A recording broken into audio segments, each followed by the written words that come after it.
what is happening here. These realtors, they're crazy. Alrighty. He might be considering a career change. Alrighty. Video 2's going, video 1's going, audio's going. You guys record. You know, Hailey, so many times with being a realtor, Lacie, how many times have you encountered when we have somebody new coming to our community, they're asking us, what's the school district like? Because a lot of times when they have young kids or maybe a newlywed couple that are moving to our community, school districts are really important. It's so important. And even if they aren't looking particularly for their family to utilize the schools, the health of a school district in a community impacts the property value significantly. So it's so relevant. And when we were brainstorming what we can do new in 2024, Cindy has this brilliant idea. Yeah. It was an amazing idea. Yeah. Well, the amazing idea that we're going to share is that we decided that we would bring in the superintendent of the Faribault School District into interview, put on the hot spot. We're going to ask him We're going to ask him all things. questions. Yes. So, Jamie, welcome to Legacy House. Yes, thank you very much for having me today. Yeah, Jamie Bente, we just really appreciate you coming in. We've got questions. We just want to know a lot about behind the scenes, what's going on with the Faribault School District. So, But first, yes. tell us a little bit about yourself. A little bit about me. Yes, and those amazing boots that And you the- walked and the- in and- here and with. the Lacie boots wants to know I where want the to know cowboy about the boots came fashion. from. It's important. She's wondering if you had cows on your farm because she loves black and white spotted They're cows. literally my favorite animal. I had to know. That's No, the I first did question. not. Well, I should say my grandfather had beef cattle, so they were not black and Okay. white. Got They it. were Got brown. But I grew up with horses, and I actually grew up back in Ohio. Okay. So I'm a transplant, and this year actually marks the first year that I have spent more time in Minnesota than I did in Ohio. So, I kind of feel like maybe I'm a true Minnesotan now. So. I actually went to college in Ohio, fun fact. So I appreciate the people from Ohio. So, I have to ask you, what year did you move from Ohio to Minnesota? 2000. 2000. Yes. Okay. So But I you moved- were not Wow. you were not a superintendent then because I graduated in 02 and I know you were not the Nope. superintendent. I have held almost every position there is in the education field. I started out being a substitute teacher and a substitute para. I was an on-call sub. I was a long-term sub. Then I moved into part-time teaching. Then I moved into full-time teaching. I was a head track coach and assistant football coach for quite a few years. Then I was a dean of students. Oh my gosh. Then I was an assistant principal here in Faribault. Then I was a principal of the high school here in Faribault. And now I'm the superintendent here in Faribault. So I've been in Faribault for 11 years now, the second year as superintendent. You've put your sweat equity in. Seriously, climbing That the ladder hard work. every year. And yeah. what a great thing that you do bring our school district because you know the school district. Yeah. You weren't just plucked from another state or town or And city. started here. And started here. You have roots here. Yeah. You Yeah. know. When I had the option to move from being a high school principal to looking at the superintendency role, I was working with someone that helps find you jobs. And I said, I want to put in for Faribault. And they're like, okay, well, there's a whole bunch of these other ones that are open. And I said, nope, I'm putting all of my eggs in the Faribault basket. And if I'm the superintendent at Faribault, that's great. And if I remain the high school principal at Faribault, that's just fine with me too. So I was making sure that I wanted to stay here. Yeah. So you love Faribault. Do you live in Faribault or where do you live? Unfortunately, I do not live in Faribault. I know. Come on, we're realtors. We got to get you to Yes. Faribault, and I know a few people that could help. I would have no problem moving to Faribault. The issue is I have 3 boys. Yeah. And they are in school. Yeah. And they Friends. have friends and they have activities and it's just really difficult for me to pull them away from that at this point in their life. Sure. To move them to a different When do they district. graduate? Well, my youngest is 11. Okay. So not for a while. We'll be in touch until then, and when you're ready. No, Yeah. I'm totally So give me a kidding. call in 7 or 8 years. So how old are your boys then? So I have my oldest is 19. He's a Okay. sophomore at South Dakota State University. Okay. He's going into agriculture, mainly animal science. My second son is 16 years old, and my youngest is 11 years 11. old. So Now, 3 boys. Is your wife in the education field? Nope, or my no? wife does employee benefits. Her title is she's a principal of a company up in the Twin Cities. So Good. Interesting. Yeah. So what is a superintendent? I hate to be the person that brings the silly questions. I actually but love that you asked I'm that. that person because I always feel like everybody has that on their mind, and I just Yeah. like to ask it. So, like, tell us, what is a superintendent, anyways? Yeah, so I get asked that question actually quite a bit. Like, what would you say you do here? You know, so a superintendent, my job is that I'm employed by the school board. So there are 7 members of our school board, and they oversee me. And basically, if you think of it in like the business sense, I'm the CEO of Faribault Public Schools. Got it. Okay. My job is to run the district. My job is to keep the district financially solvent, to make sure we're doing the programs that we should be doing, staying in line with all the policies, enacting everything that we should be enacting and need to be enacting, keeping my finger on the pulse of the community, understanding what the community needs are, as well as the state and national pieces as well, Sure. and then reporting back to the school board every month as well. So I just need to ask you, what do you think are the main attractions that would bring people from out of town, or even let our community know, what are the main positive things that you have going within the school district right now? Well, but besides Faribault just having an amazing downtown, all right? Just a beautiful setting that we have here. The school district and the community offers a lot. The diversity that we have here, I truly believe sets our students up for success in what the world looks like. Sure. The students that they're going to go to school with, the languages that they're going to encounter, the cultures that they're going to encounter here in Faribault is going to help them tremendously in life after high school. And that's what we call it. We call it life after high school because it might be military, it might be into the job world, it might be on to college, it might be 2-year trade school, but you're going to do something after high school. And I truly believe just that one piece of it sets our students up for far more successes than students that come from places that are not diverse. Not to mention all the activities and programming, the setting that we have here, the beautiful park system, all of those pieces really help attract and retain the people that we're looking to get. And I like that you touched on that about the setting your children up to go out into the world, because, I just shared with you that, I raised my 4 boys in a small community in Iowa, and it was a melting pot. And it set them up to go out into the world, Emery, our equipped. daughter started Spanish immersion when she was in pre-K. So, it's just the different languages, different cultures. It's a big world out there. Let's start I in think, Faribault. and I think that it's easy to feel like when we have differences, it's not maybe there's challenges that come with it, but it is giving you the skills to, same within our office. It's like come together, and when you're alone and you're only around people that are just like you, I think we often are ignorant to the realities of other people, and we feel our way is the right way. And I just think the more that we can expose our children to a variety of ways of living and thinking and equip them to make good choices, that is more beneficial than just saying this is the right answer. It's teaching them how to critically think and to analyze situations and make choices, understanding, the pros and the cons of them. Don't you think that's huge? Well, I think you hit the nail on the head there, because when I work with the people in the community, especially the businesses and the corporations and the manufacturers that we have in town here, the number one thing they want our students to be able to do that are going to come to work for them is problem solve. Right. How do you communicate? How do you Right. problem solve? How do you work with other people? And those three things are tied very closely together. And our students being able to come out and work with different cultures and different language groups because they've Strengthening grown that. up with them is just a huge asset for them moving into the work world and in our community. Yeah. So I think they come out so much more prepared than what I was. I was not prepared until I got my first teaching job in a first-ring suburb of Minneapolis, and I was like, I don't know how to talk to people that don't look like me. I don't know how to Right. interact with Right. people that don't look like me. And Yeah. it's taken me a very long time to learn how to do that. And I see our students that they just know how to do that. Right.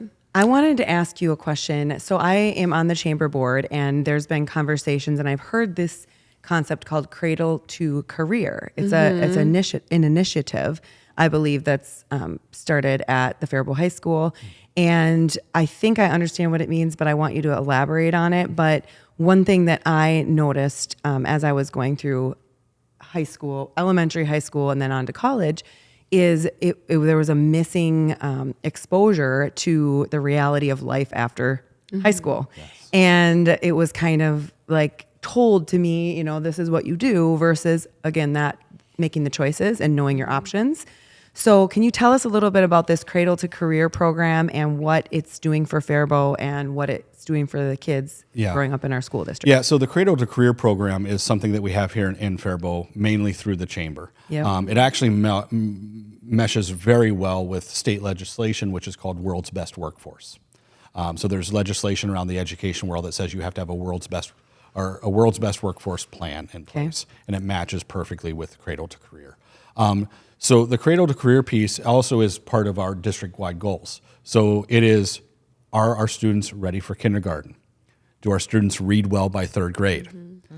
How do they do with middle school math? And what does our graduation rate look like? So all of those pieces move into then what is life after high school. Mm-hmm. So the Cradle to Career program really focuses on those pieces and getting our students ready for life after high school. Mm-hmm. When I was in school, I tell people, and every year I give a scholarship for some of our students that are moving on to doing something after high school. And I tell them the reason I do is because I was the first person in my family to graduate from college. And it was not an option for me. I just figured that I was going to go work on either my grandpa's farm or my other grandpa's small business. And my mom said, no, you're going to go to college. So for us, it's allowing our students to see what are the opportunities that they have. Mm-hmm. Because the world, as we know, the world is limitless in what you can and should and want to do. Right. The available careers for students nowadays coming out of high school are far more than they were even 10, 15 years ago. Right. So getting them to understand that don't limit yourself, explore. So are there different opportunities where as kids get into high school, they can experience different careers? And we're actually starting it in the elementary level. So the elementary level, we have career pathways that we've instituted through the 7-period-day levy for the high school. But that tracks down. So at the high school, we have career pathways. But if you go into the middle school, they have gateway programs, which are basically the precursor to those pathways at the high school. Sure. It's giving them a flavor of all these different areas to see what they're interested in. You move down into the elementary schools, then what you see are their field trips are taking them to different places. Sometimes they go to a farm, sometimes they go to a nature center, sometimes they're going to a business or a factory or something to just show them all the different pieces that are available out there. So we're actually starting this really early in elementary school so that as they work their way up through, we're building off of what they're interested in. So that you would say is part of the Cradle to Career program kind of, or that initiative? It's all kind of tied together in there. But it's just the way that the programming is being, the decisions you're making with programming are going through that lens here in Faribault. Yep, and our goals in are our tied school exactly right with it as well. Okay. Yes. Got it. So I do appreciate that, just the way that I'm hearing, on a leadership level, there's conversations about what do we need right now, and it is kids that come out of high school that can go into the workforce and that can, like you said, be able to show up and critically think and work together and are engaged in what they're doing. And you're not engaged if you don't make a choice, and you can't make a choice unless you know the options. So I think that's really a big thing that we have here. Yeah. I had a question for you as well, just to kind of run off of that. You spoke of essentially being like the CEO of, the school district. And so I wanted to ask, what other programs have you implemented over the last year or for this new school year? Yeah. So there's not been, we've really kind of fine-tuned a lot of the programs that we've started. So one of the pieces that we have is even when we look outside of the school day. So we have our Little Falcons program, which is introducing our elementary students into activities. Activities, sports, giving them that kind of early flavor of, hey, here's 6 weeks to try out hockey. Here's 6 weeks to try out soccer. Here's 6 weeks to try out dance and cheerleading. I mean, one of the greatest things is go out to a football game on the night that all the Little Falcons are out there. We got 60 little kids all cheering on the sidelines. It's just a wonderful thing to see. Was in one of those, and she was so proud of her Little Falcons shirt. Cute. She thought it was the coolest thing ever. Yeah, Sophie. Yeah. So it starts with programs like that. The programs that we've also built off of is like I've talked about the career pathways at the high school, where not only can you work your way through, but you can actually receive college credit in a pathway to go on to South Central College or Mankato, and they will work you towards either a degree or a certification, so that if you come out and you go straight into the workforce, you might get make more per hour because you already have the certification.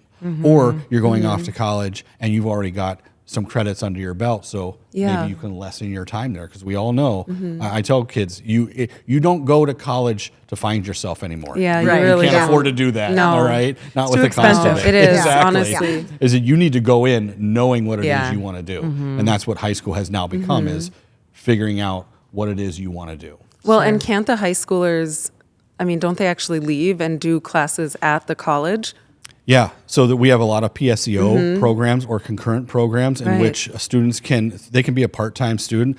The flexibility that we offer at Faribault Public Schools, Right. especially Faribault High School, is dramatic. It is not the 7:30 to 3:30 Right. bell-to-bell piece anymore. We have students that come to the high school, physically come to the high school for maybe 1 or 2 classes. Then they might have 1 or 2 classes at South Central, and they might have 1 or 2 classes online. Right. Right. There's flexibility. There's a huge flexibility in them being able to do that, and it really works out well for them. They're able Yeah. to kind of tailor their day to what their needs are. Yeah. Did that all come about more so due to COVID, like the pandemic, or was that in place prior? You know, the writing was on the wall well before COVID. Our students are consumers. They're consumers of our product, and our Right. product is education and learning.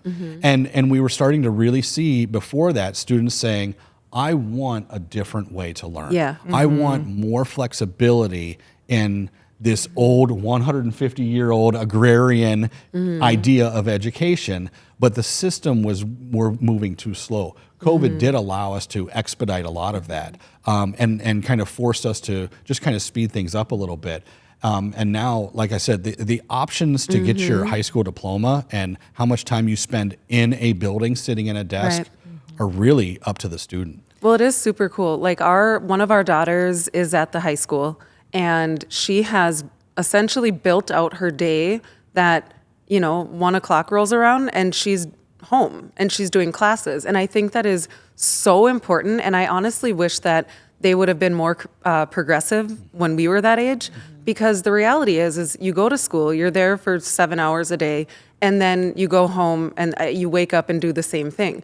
Well, with how much we've progressed over the years, our children don't know what to do when they get out of school. Right. They're thinking, well, I graduate, now what? And this way it almost gives them like flexibility and giving them the option to kind of take ownership of their life at a younger age to help, make the transaction into adulthood a lot smoother. Exactly. Yeah, like you're giving them practice on being self-starters and managing their schedules, which is it's really less of cool. a shock than when they do graduate. Yeah. One thing I would ask in response to that is, how are you seeing that impact their ability to absorb knowledge and their learning and their test scores, and what is how do you even track that? Like, are you seeing, was there a challenge where it was, obviously when you start something new, sometimes it goes backwards before it goes forwards. Yeah. Like, give us an idea on are the kids learning, and how are you tracking and managing? Are they learning, and what's the graduation rate look like, and kind of all of that? Yeah, and this is one of the greatest misconceptions around education is test scores. Right. You Yeah. know, and every August when the state fair time rolls around, MCA test scores are released. And what people fail to remember is when the MCA test scores came out, 10, 12 years ago, they were never meant to measure accountability. They weren't meant to measure student success. Right. They were meant to measure, are we achieving the standards that the state has set up? Got it. They've been morphed into our students learning. That is not what they are testing, all right? I have said all along, and I believe I will go to my grave saying, you want to know how a student's doing? Ask their teacher. Their teacher knows their student best, not the piece of Right. paper that they're Right. taking their test on. Ask their teacher how they're doing. Or better yet, ask them how I was they're going to doing. say, spend some time Yeah. with them, Yeah. and Right. you can tell How's pretty math quickly. class going for you? What are you Yeah. learning in math class? You know, ask them how they're doing and what they're learning in specific questions, and ask their teachers how they're doing. Right. That's the best measurement of how a student is doing. To answer your question, yes, it is. I mean, we have some students that fall right into it and understand the process and are able to, you know, manage their time. That's a big piece of it, is time management. Right. You know, and we have other students that struggle with that, yeah, I want to go online, or yeah, I want to do this, but the time management skills aren't there yet. Sure. And that's the great thing about doing this in high school, is you're can not paying oversee for it. it, and Yeah. there's a safety net there for you. Right. And the idea that if you go off to college and you don't have time management skills, you're going to pay a lot of money to be unsuccessful in a lot of classes. So true. I was going to say Right? newsflash, that doesn't Yeah. go away in No. adulthood. No. You know, you're always learning how to exactly. manage your time. Exactly. So we're Unfortunately. trying to build those skills, you know, and people have called them soft skills. I've never liked that. Those are essential skills. They are. You know, I mean, you wouldn't hire Survival somebody skills. that didn't have good time management skills and Doesn't was- even show up. it doesn't show up, Yeah. right? Right. Or isn't able to communicate when they don't feel well or something. You know, so I think it's one of those pieces that we are really working hard to get those skills in place now. And their learning happens. Yeah. And the ability, I mean, my 11-year-old is so much smarter than I was at 11 years old. And I'm like, where is he learning all of this? Because They're so smart and nowadays. it's, you know where it is? Seriously. It's YouTube. Yeah. That's where he's learning the vast majority of his stuff from. Is Right. YouTube and all these other videos that he's figuring it out. And he is so much more well versed than I was. It's I feel almost- that with my 11-year-old. Exactly. It's almost Yeah. like schools, because kids can learn so much on their own, like schools need to make sure that they're focusing on socialization, because that's kind of what's lacking, I think, in this AI and this, Yes. you know, The internet. social skills. It's like 100%. continuing to focus on the just the quality of like individual Well, that I they think are. technology is taking off, and it's kind of taking our kids. You know, and I know that technology is the thing that is moving us forward, but we still need to learn how to communicate, just like text. Relationships. But I guess I kind of want to ask you too, while we're going, first of all, why would you say yes, move to Faribault, our school district? You know, I want to know what you feel about that. And the second one is, what is your vision? What's your vision for the Faribault School District? Yeah. So the number one reason why I feel that Faribault Public Schools is a great place to send your student is honestly our staff. All right. I don't think you're going to find a more well-educated, caring staff anywhere else than here. We have an amazing staff, from our bus drivers through our paras, our teachers, our cooks, our custodians, our administration. Everyone truly cares about our students and puts in countless time beyond their workday to help them. Our facilities are great. Our programming is great. The pieces that we offer, I mean, we have a summer STEAM program. Find me another district around us that has a summer STEAM program in which kids can participate all summer long. All right. Find me another district around us that has a Little Falcons program or a young activities program. All right. We have a comprehensive athletic and activities program. We've got a beautiful theater. We have got a wonderful facilities at our middle school and our high school for our students. So, I mean, you start combining all those pieces together, and we really have an incredibly comprehensive program, educational program for any student. You come in and you're interested in welding, we've got you taken care of. You're interested in theater, we've got you taken care of. Band, choir, orchestra, we've got you. You want to do all of those things? We got you. We're like, So you much can do more that. variety. You Yeah. know? Yeah. And don't you think, before you answer her second question, don't you think that, unfortunately, I've heard this from a lot of different leaders in our community, when you step out of Faribault and you ask the people that live in the cities around or someone that comes in to visit, they think Faribault is great. And they're like, there's so many Yeah. wonderful things. Unfortunately, there's been something has happened with the people that have been here forever or have lived here, where they just have gotten a little bit of a hard perspective that they're just kind of down about what's going on. And I'm not exactly sure where it comes from, if it's just they don't talk, they don't ask the questions, they don't get involved. But wouldn't you say that we have a lot going good for us yes, there's challenges, but Yeah. Every district has challenges. Right. All right. I spend a lot of my time working with other superintendents from other districts across the state. Every district has their challenges, right? There's not a single district out there. I mean, I talked to the superintendent from St. Paul. I talked to the superintendent from Austin. I talked to the superintendent from Thief River Falls. They all have their issues, right?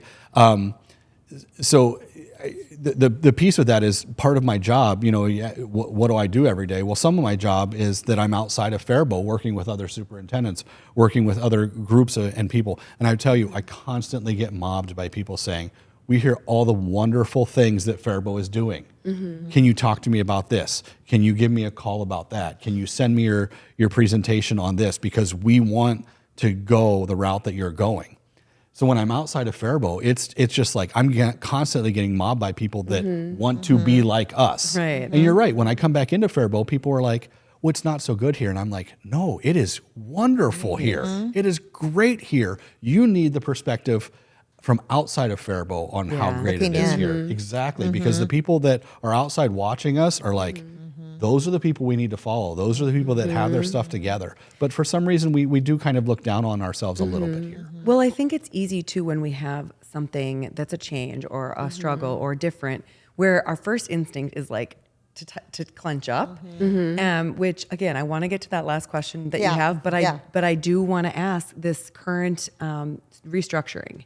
Can you speak to that briefly on where we're at and what people need to know? And that I think is voted on in a couple of weeks. Yeah, so one of the things the district's been discussing restructuring or reorganizing our district for quite a few years now, right? Every district every so often has to go through, is it using its physical space appropriately? Because I'm the biggest steward of taxpayer money. It's my job to make sure that we're using the money and that we're using it responsibly, right? So, you know, as our enrollment goes up and goes down, and it's fluctuating worldwide, not just nationwide, not just statewide, not just Faribault-wide, the population is fluctuating worldwide. And right now we're in a decline. We don't have the number of students that we used to have, right? So we take a look at our facilities and we say, okay, how should we be using our facilities? So one of the things we're looking at doing is saying we could look and have a pre-K through K center. All right. Then we could have 2 elementary buildings that are grades 1 through 5, have our traditional middle school, have our traditional high school, have our traditional ALC, and have those all be separate sites. Instead of having 3 elementary buildings and splitting our preschool programming up all over our district, having an actual center for that. It's a better use of our physical space. It's a better use of our money. It just helps us be more responsible with our taxpayer dollars as well. And it allows us, if this plan were to go through, it allows us to close down one of our physical sites, lessening a tax burden on the community as well. Where would that physical site go? That physical site would be the current ALC building, which is out on the edge of town. Okay. Sure. Yeah. So that would no longer be leased, basically. It would. We currently own that, so we would be able to then offload that. Oh, I mean, you know Yeah. some realtors if you need help. I'm not always thinking about real estate, but I always want to help. I know. Any plug, you know. Any plug we could give them, but Okay, that makes sense. So Yeah. thank you for giving us clarity. And any questions people can reach out to you on Absolutely. because that I think Yes. is a hotter topic right now Yep. of Yeah. conversation. Speaking of time management. yeah, Yes. we do need to let Cindy. Jamie go. But you know, Jamie, I just need to put this plug in for you and for the teachers out there. You're doing a job that is immensely important in our children's lives. I've said for years when my kids were in school, the teachers spend more time with my children than I do.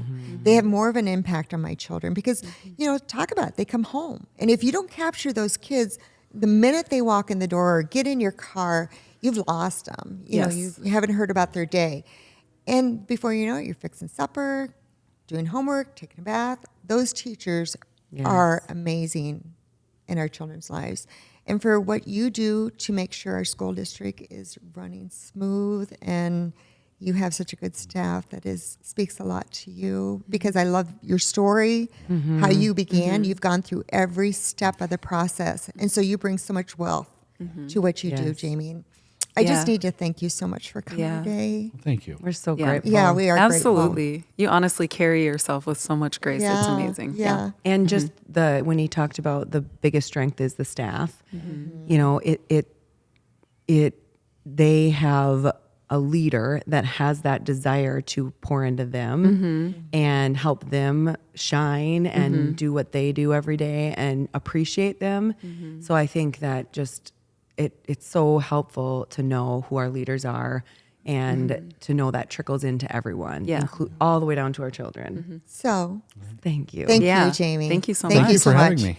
All right. We did not get the 5-year vision. Should we interview him again? Yes. We will bring Will you you come back for more questions. Yeah. Bring a different set of boots. Yes. Different set of boots. Yeah. Okay. Boots, Just so we get can rid talk of the about it. injured Yeah. leg. I'll wear a different pair of boots. We for will you. bring Yeah. him back. And if anyone has questions after getting a sneak peek at our behind the scenes interview, So can they reach email out. you or what? Email me. Yep. What's your email address? My email address is in the Faribault Daily News every single day. Okay. All right. It's a long one, so Find it there. Find it. find it. Or Yeah. go to the website and just click on our website, and all of our email addresses are there as well. Feel free to send us your questions too as you're watching, because we will certainly hear those and bring them. And when we're in your homes, we do the same. So this is all about us servicing our buyers and sellers who are living in Faribault, people considering coming here, so that they have this information coming from us versus just all the sources out there that you can Google. So Thanks, Awesome. Jamie. thanks, Thank you. Jamie. Thanks, Jamie. Thanks. Sweet. I kept watching. How's our looking at time? the cameras. I gotta go. Yes, you do. I gotta. Cindy, you were amazing.